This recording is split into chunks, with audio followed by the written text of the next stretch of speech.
Hello mga Katibu Fam! So for today's vlog, we will be sharing with you our experience at Kamaya Coast Resort located at Bataan. And at the end of the video, we will be giving you our review of their room, amenities, and food. So watch till the end, guys!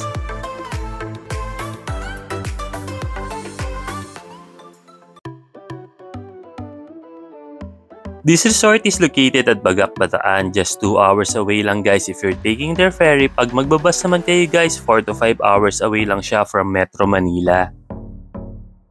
For this trip pala guys, tinry namin yung ferry nila. Gusto ko rin kasi ma-experience sa mga kids ko yung ganito.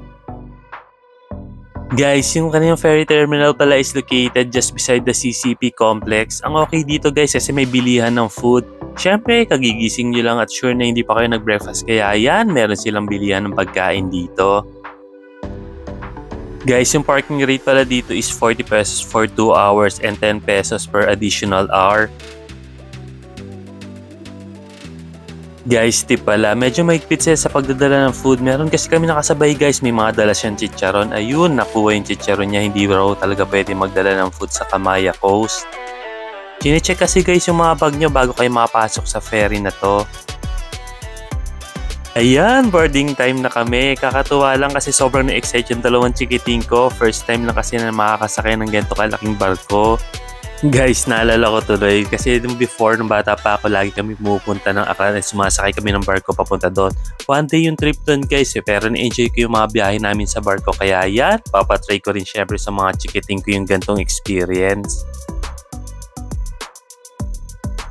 Guys, tip pala, pag mahihirin kayo dun kayo sa second floor nila, open air kasi dun guys and also mas maganda yung view sa taas. Buti na lang talaga guys, niyaya ako nung anak ko na si Danny. Sabi niya, Daddy, akit tayo sa taas para ma-experience din natin yung hindi air condition. Kaya yan, sobra talaga kami nag-enjoy dito. Ang departure time pala sa CCP ay 7 AM at ang dating nyo dito sa kanilang Kamaya Coast ay 9 AM. Kakatuwa lang guys kasi mas mahaba yung time nyo para ma-experience and ma-explore yung place.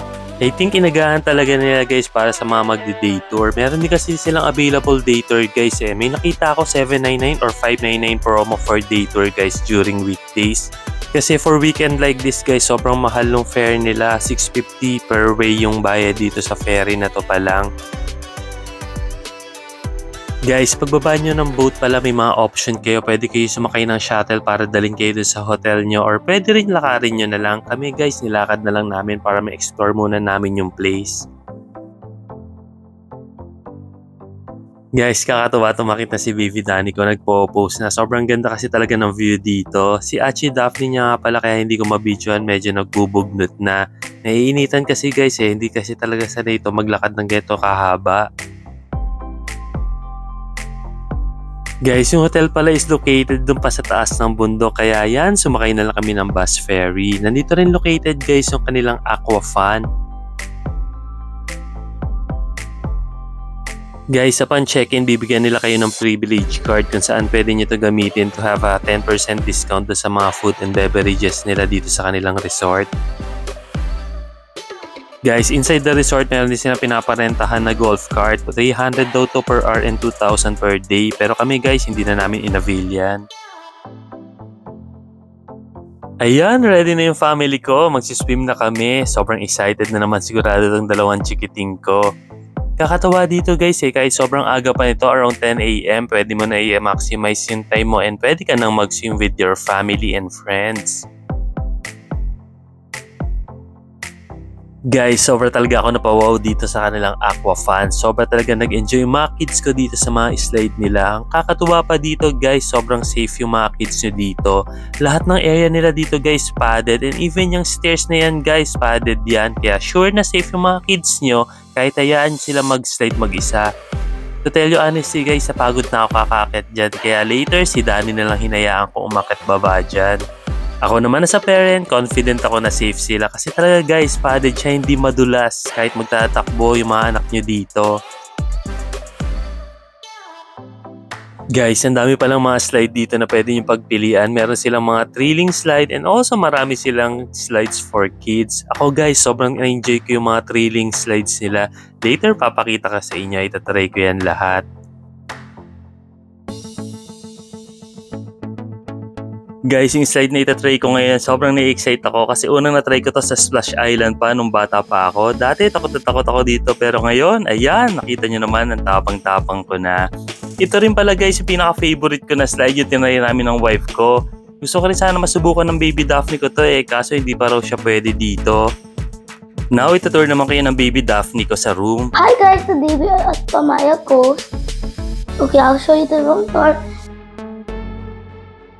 It's a mini fridge. Also guys, you have to travel by boat to get here. There is a coffee set. Also guys, there is a sink right here. Some cabinets. Also guys, I'm being quiet because my sister is sleeping. Oh, never mind. Here's our suitcase, our table, and there's like a chair here in case you want to eat your food here. The TV, the table, another table if in case there's 2 people, or there's 4. And then there's another chair, and then 2 beds. There's a telephone and a safe. There's a portable toilet and a bathroom and a sink. Also guys, look at the view. Our clothes. Also guys, it is like the AC if you want to go out. So guys, this is the room. Bye! Guys, what I like most about our room is sobrang laki niya and also comfy rin yung bed nila. Sayang lang talaga guys kasi ang binigay sa aming room is yung sa first floor and also yung view namin is yung likod ng kanilang hotel. Maganda sana to guys kung binigay sa aming view is yung fronting the Aquafan.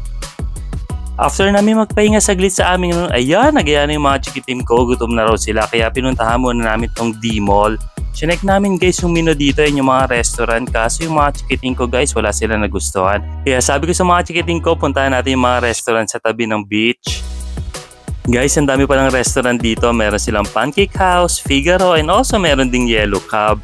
Pero syempre dahil may mga kasama tayong chikiting dito tayo sa Pancake House bumagsak. Sa mga magbabarkadang pupunta dito, sure na ma-enjoy nyo itong kanilang nightlife kasi meron silang banda kung saan pwede kayong mag-inuman at magkwentuhan. Ang maganda pa dito guys, nasa side siya ng beach kaya sobra talagang relaxing ang feel nyo dito. Ako naman nasa parents, sobrang saya ko din kasi nakita kong nagsasayawan yung mga anak ko dito sa beach. Alam nyo naman kasi tayo basta happy yung mga kids, mas happy tayo. Night!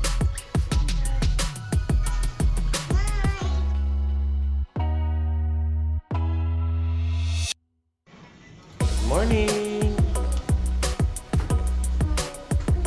Guys, kakatawa yung dalawang chikiting ko. Lagi nilang inuubos ng mga candy dito sa front desk.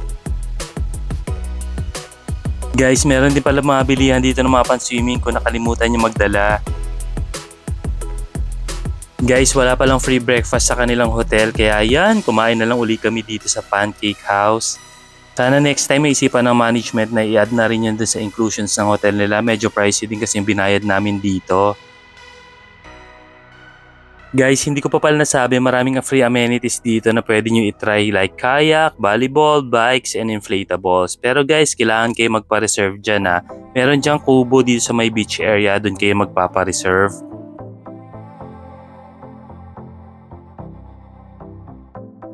Guys, sobrang paradise talaga tong Kamaya ko sa mga kids nyo.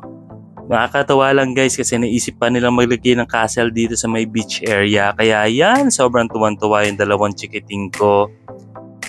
Gusto ko rin sana i-try talaga guys yung inflatable dun sa may dagat kaso yung dalawang chikiting ko walang magbabantay. Yung wife ko naman ayaw ko samahan. Kaya sabi ko, sige dito na lang tayo sa castle na to. Okay na din guys kasi sobrang nakita kong masaya yung dalawang chikiting ko. Alam niyo naman kasi talaga tayo basta happy sila, mas happy tayo. Guys, tip pala, pag magpupunta kayo sa Kamaya Coast, please make sure to bring yung mga sunblock guys. Sobrang init kasi talaga, tirik na tirik yung araw and also sobrang enjoy yung mga kids kaya hindi nyo sila mapipigil na magsiswim at maglalaro. Kaya kung wala kayong sunblock, sigurado magiging nog-nog yung mga kids nyo and also kayo. Guys, last tip, and please take note of this. Ang checkout time sa Kamaya Hotel is 12 PM. Pero kahit naka-checkout na kayo guys sa kanilang hotel, pwede nyo pa rin i-avail tong kanilang aqua fan. Ang ginawa ko nga guys is ako na lang yung nag-checkout dun sa hotel and hinayaan ko na lang silang mag-swim dito up to 3 PM. Para syempre, ma-enjoy pa din nila yung pag-swim kahit naka-checkout na kami. Sobrang haba talaga na yung overnight stay namin dito guys. Feeling ko para kami nag-stay dito ng 4 days sa sobrang sulit. Kasi syempre, dumating kami ng maaga kahapon at ngayon naman, uuwi kami ng late. Kaya tingin ko guys, sobrang sulit na din yung binayad ko sa hotel nila dito kahit walang breakfast. So guys, our verdict, I'm going to rate this hotel a 5 out of 5 stars. This is one of the best resort in Bataan guys, especially kung may kids kayo katulad namin. First is yung food, ang dami nilang restaurant dito guys na pwede nyo pagpilian and also meron din mga food for your kids. Next is yung room, though hindi namin nakuha yung fronting aqua fan, okay naman yung room guys pero make sure next time sabihin nyo dun sa receptionist bigay sa inyong room is yung fronting aqua fan. Lastly is amenities. Sobra talaga na-enjoy ng mga chikiting ko yung aqua fan nila and also yung inflatables guys.